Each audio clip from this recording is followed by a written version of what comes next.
हा व्हिडिओ पाहिल्यानंतर तुम्ही एवढं मोटिवेट होणार खतरनाक की सांगू नाही शकत.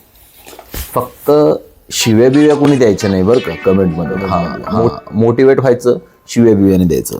आणि तुम्हाला म्हणजे यातून काय शिकायला भेटलं ते जरूर सांगायचं बरं का. तर बघा मग व्हिडिओ.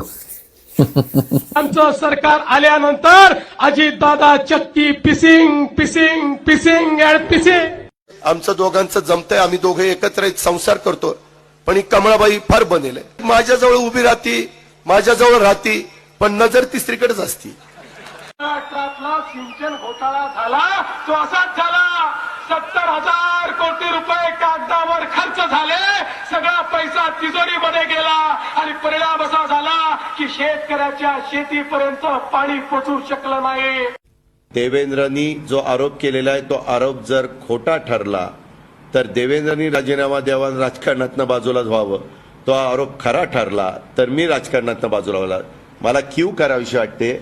अशा पद्धतीनं इतकं खोटं बोलून म्हणजे इतक्या लवकर कसं काय ह्यांना हे सगळं आत्मसात केलेलं आहे देवेंद्रनी. मला मैं एनसीपी की बात करूं तो एनसीपी पर भी करीब 70,000 करोड़ रुपए के घोटालों का आरोप है. महाराष्ट्र स्टेट कोऑपरेटिव बैंक घोटाला, महाराष्ट्र सिंचाई घोटाला, अवैध खनन घोटाला, इनकी लिस्ट भी बहुत लंबी है. आता स्टील झालं 60,000 रुपये टन. याचे कमळाबाई या सांगतो राव घड्याळ काय झालं, काय डोंगर, काय झाडी, हे असलं काय हॉटेल, हे असले बघायला गेली. आता 50 खोके एकदम ओके आम्ही म्हणतो का जनता म्हणते? हे लोकांना नाही आवडत.